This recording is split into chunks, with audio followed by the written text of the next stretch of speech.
Marriage. Is it still relevant today? In a word, yes. Marriage is still relevant, desirable, and a necessary pillar of civilization. If it crumbles, so does our society. Hi, this is Todd. Welcome to the Thrive Singles Podcast.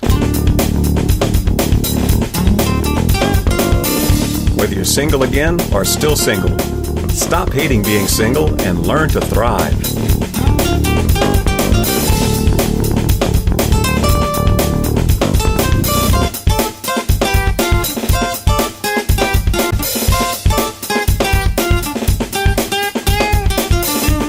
And welcome back to another week of the Thrive Singles Podcast.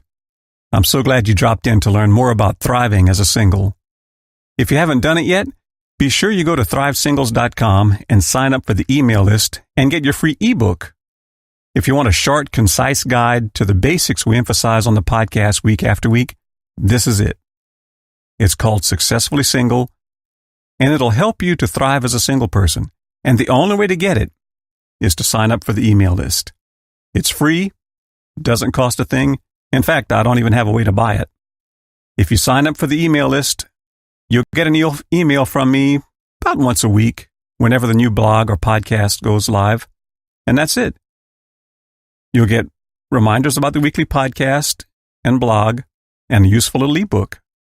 You can get it as an EPUB, a Mobi for your Kindle, or as a PDF. Pretty sweet deal. Go get yours. This week's topic is marriage.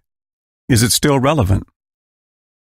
And since I'm talking about marriage, I feel like I need to preface this week's post with a few thoughts. Those of you who've read the blog or listened to the podcast for any length of time know that they are created by me, a long-term single, for the edification and encouragement of people who are single. I believe that singleness is not a punishment or a burden to bear, but it's a valuable thing. Between being late to marry in the first place and then being divorced later on, I've lived nearly half my life as a single person. Yes, I am remarried now, but I'm in no way anti-singleness. In fact, after my divorce, once I got the hang of it, my single again years became an important period of my life, a time of tremendous growth and creativity. Those years formed the foundation for this season of my life. That's why I emphasize the opportunity and the importance of being truly single while you're single. Those years can be a catalyst for turning you into the person you want to be. As I've said before in previous posts, becoming happily single is its own reward. Plus, it gives you the best chance at being happily married later. All that being said, this post is a post in defense of and praise of marriage. Marriage is among several traditional foundations of society that have been neglected and even downright denigrated for several decades now. It first started to break down a few decades ago as our collective national morals began to decline. Now it's fallen out of fashion with millennials and looks as though it's going to fare even worse among centennials. It's also on the decline among people in my generation, the younger baby boomers and the older Xers, especially those who have suffered the pain of divorce. Many of my peers can't ever see themselves risking that kind of betrayal and heartbreak again. Among those who do marry, more are doing so later in life. In 2010, the Pew Research Center revealed that only 50% of people over 18 were married. In 1960, that figure was 72%. Now, admittedly, too many marriages end in divorce, and too many marriages are unhappy. Yes, the social stigma of sex outside of marriage, living together, and even having children out of wedlock has largely vanished. And yes, marriage is no longer the revered institution it once was.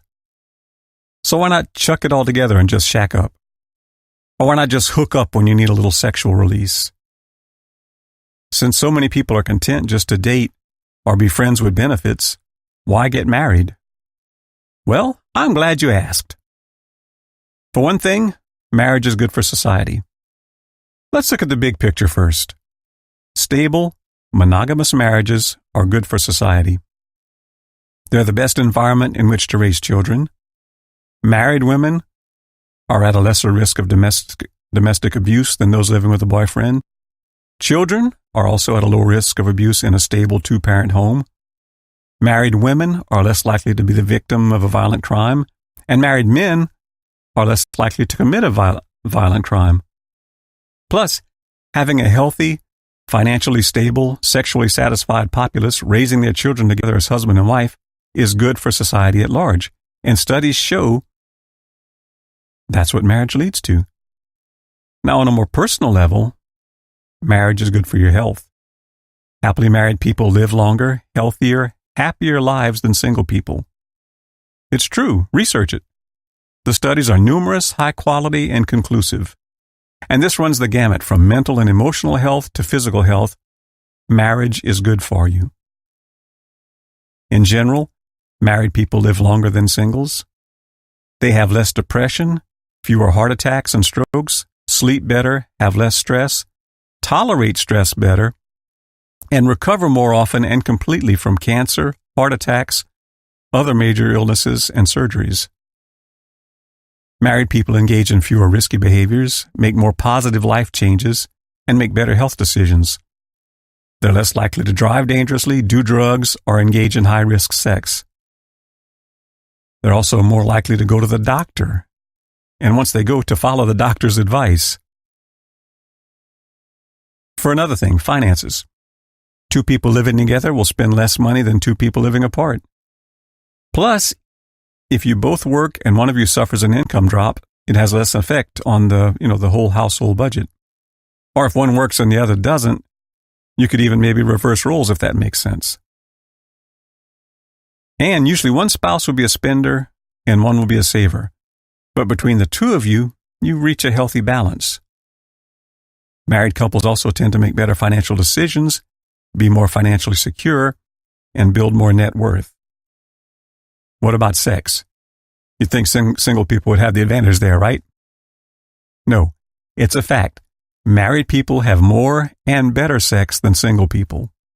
In fact, the older a couple gets, the better the sex gets. Sexual satisfaction actually increases as you grow old together. This is the most excited I've been about scientific research since they discovered that dark chocolate has health benefits. So, outside of marriage, despite how socially acceptable and en vogue it's become, it's still not ideal. In fact, it's more often than not detrimental to the individual, and I believe on the whole detrimental to society. Sex releases bonding hormones that can bind a couple together in a wonderful way. To have this happen repeatedly with different people with whom you have no real bond, it teaches you to not bond completely with sexual partners. Whereas in marriage, sexual intimacy is both a result of and a catalyst for emotional intimacy. It helps glue a couple together through a wonderful cycle of intimacy leading to sex, leading to more intimacy. Then there are the children. The best way to produce and raise children is within a loving marriage. A mom and a dad who model love, commitment, faithfulness, proper treatment of the other gender, and healthy gender roles will give their children the best chance for an emotionally healthy life and the best chance for their own healthy marriage later on. Additionally, children raised in this environment are less likely to end up in jail, less likely to suffer abuse, and more likely to graduate from high school and college. Now, a word of warning though. Let me be clear that marriage is not always some panacea. Getting married does not automatically mean all will be well, that life will be unicorns, butterflies, and rainbows from that point forward. A good marriage is the result of intentional living. It requires two people who have done the work to become as emotionally, spiritually, and financially healthy as possible while they were still single. You see, a good marriage starts while you're single. The things you do now as a single determine whether you'll marry and what kind of marriage you'll have.